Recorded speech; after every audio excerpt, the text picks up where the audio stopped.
Sintonia da Tarde. E o entrevistado do dia. Muito bem, estamos começando o entrevistado do dia e hoje nós vamos conhecer um pouco mais sobre a AMAN, que é a Associação de Mães e Amigos dos Autistas de Manhuaçu, e também nós vamos falar um pouco mais sobre autismo, né, esse momento atual, e nós convidamos para estar aqui a Patrícia de Castro, ela que é presidente da AMAN, e a Neiliane Medeiros, que é vice-presidente. Em dois momentos aqui a entrevista. Primeiramente, seja bem-vindo. Boa tarde, Patrícia. Boa tarde Moreira, boa tarde a todos que nos escutam aqui, nos assistem. Ô Patrícia, é importante a gente conhecer um pouco a Associação AMAN. Eu gostaria que você falasse sobre a Associação de Mães e Amigos dos Autistas de Manhuaçu e seus objetivos. A associação, ela atende aqui em Manhuaçu, ela tem quatro anos, né? E a gente busca atender as famílias que chegam até nós, orientando como proceder no início aí de quando a mãe ela descobre o autismo, qual o passo a passo. A gente tem palestras, tem ali uma roda de conversa entre as famílias, porque esse contato com outras mães que vivem o que a gente vive nos enriquece muito. E como que é constituída, como é que é formada a AMAN? É uma diretoria, tem aqueles colaboradores, como é que é? Sim, a diretoria ela é formada por 6 mães, são mães, né? Nosso trabalho é voluntário e a gente busca sempre a melhoria da nossa associação, né? Buscando apoio ao poder público, privado, a toda a sociedade. Ótimo. E as atividades que são desenvolvidas aí através da AMAN? Participação também junto à comunidade. Quais são as iniciativas da AMAN? O nosso foco é educar, né? Ensinar a toda a sociedade que o autismo não é uma doença, que a pessoa autista ela tem seu espaço entre todos e que a gente precisa ter respeito aí com as famílias. Quando começou a se falar em autismo, não se pensava que talvez nós seríamos um público tão grande, né? Igual vem sendo identificado nos últimos tempos, não é isso? Sim. Hoje, um autista a cada 31 crianças que nascem, uma é autista, né? E agora, o mais interessante é descobrir o autismo já com a idade avançada, que tem sido muito comum, não é? Devido aos novos casos, né, as mães começam a descobrir que os seus filhos são autistas e a gente tem aprendido muito sobre o autismo, a gente acaba descobrindo o autismo na gente mesmo, né? E esse trabalho que a gente observa, nós temos aí as campanhas que são realizadas, né, são inúmeras iniciativas. Respeitar as habilidades e as particularidades de pessoas com transtorno do espectro do autismo, TEA. Essa proposta de conscientizar, de incluir, é muito importante, né? Sim, ela é muito importante porque as famílias sofrem muito preconceito. Porque os nossos filhos, eles não têm um comportamento que hoje a sociedade está adaptada, acostumada. A gente precisa mudar o pensamento e entender que ninguém é igual a ninguém, né? Então, a gente precisa abrir o olhar, pensar fora da caixa, pensar que a dor do outro, se a dor do outro não te afeta, o problema está em você. Então, a gente precisa urgente para ontem, como eu disse, 1 em 31, muito em breve essa estatística vai aumentando, né?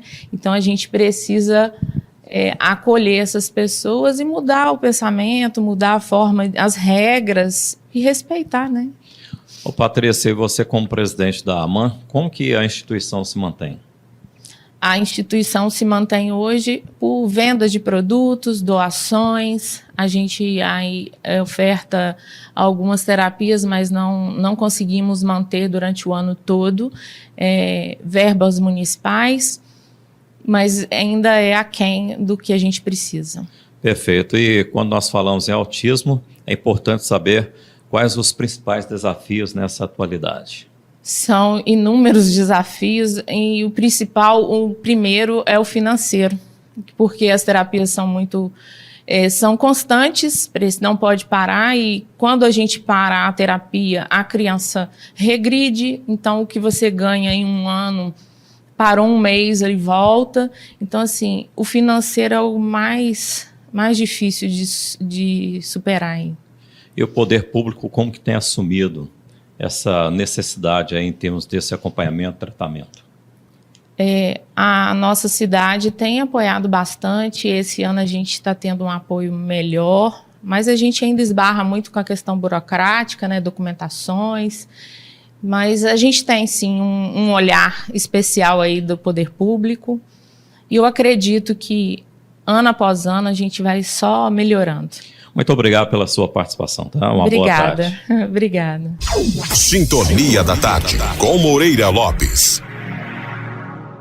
Muito bem, na sequência da entrevista, nós trazemos a participação da Neiliana Medeiros, ela é vice-presidente da AMAN.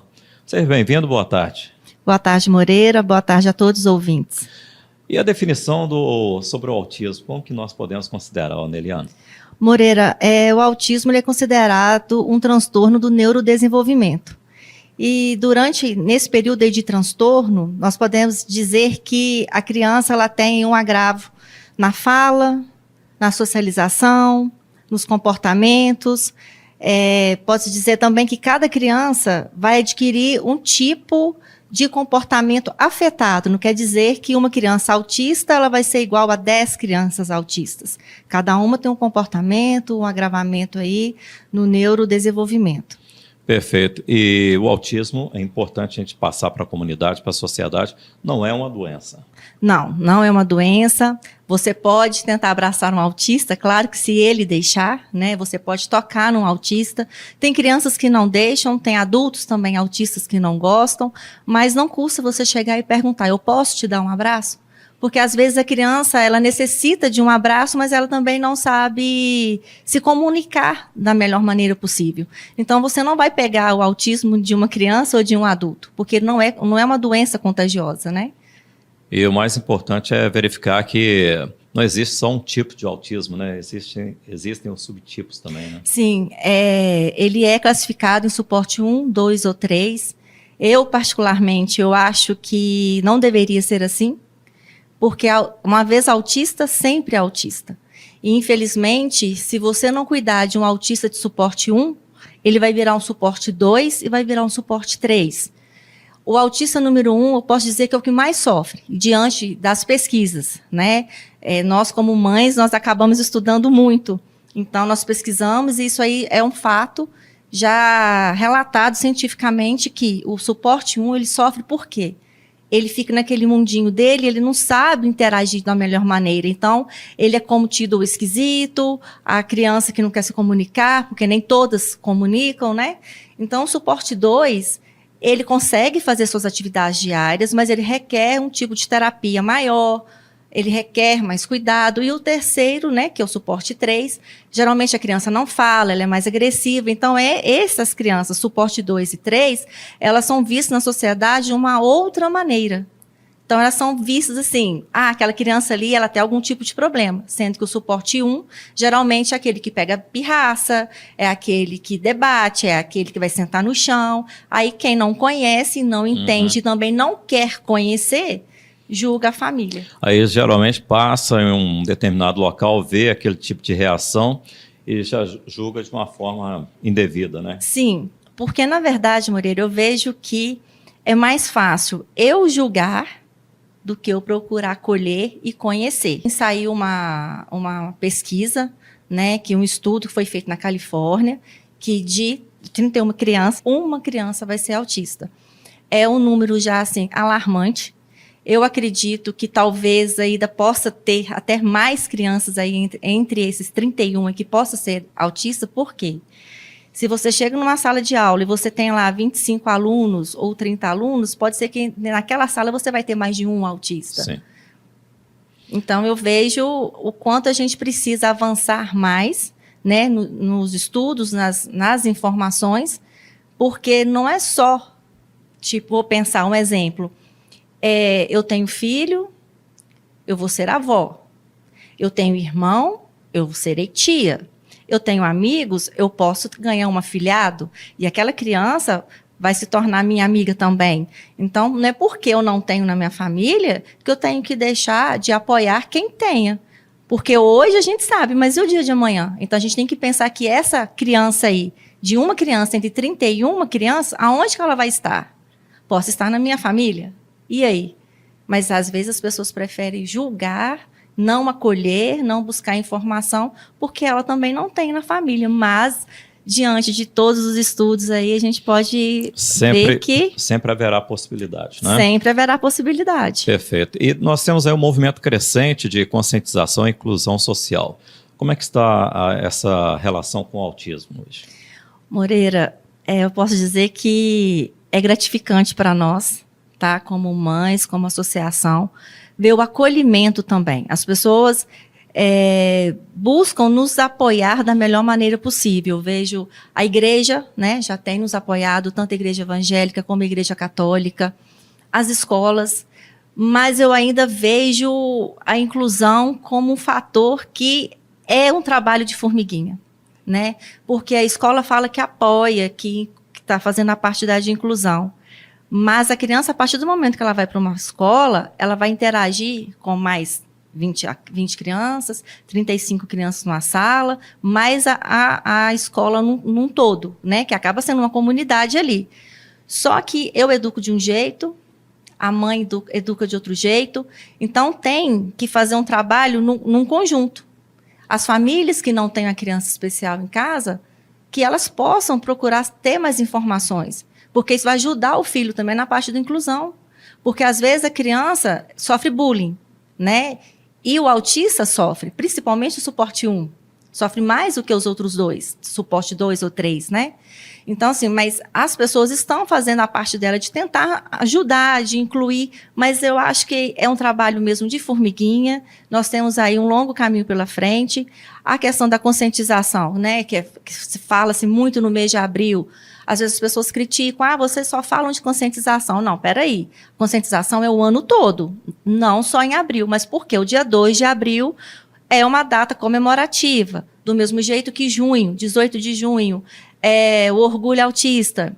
Aí, o ano todo também tem que falar, mas a conscientização realmente é para todo mundo. Perfeito. Neliana, como que o pessoal em Manhuaçu pode conhecer esse trabalho que vocês desenvolvem? Qual que é o contato? Ô Moreira, nós nos reunimos uma vez ao mês na terceira igreja presbiteriana, que fica ali próximo ao Poço Marília. Nós fazemos uma roda de conversa. Ou é a mãe, né, que queira fazer essa roda de conversa conosco, falar das suas experiências, porque às vezes o que é difícil para mim, para ela é fácil e vice-versa. Ou alguns profissionais, nós recebemos também, né, os profissionais que queiram participar, lembrando que é tudo voluntário, que a diretoria é voluntária, né? E quem quiser fazer doações, fazer Pix, só entrar em contato. Nós temos o Instagram, a AMAN, né? E a chave Pix é aman.manhuaçu, sem o C cedilha, @gmail.com. Nós vendemos os produtos para agariar mais um pouquinho ajudar a manter. Para ajudar a manter. E quem quiser participar, fica o convite a todos. Muito bem, Neliana, muito obrigado pela participação.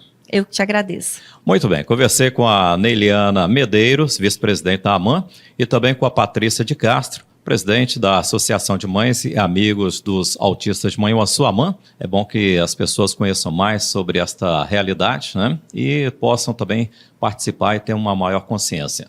Para você, internauta, para você, ouvinte da Manhuaçu, uma excelente tarde. Sintonia da Tarde. E o entrevistado do dia.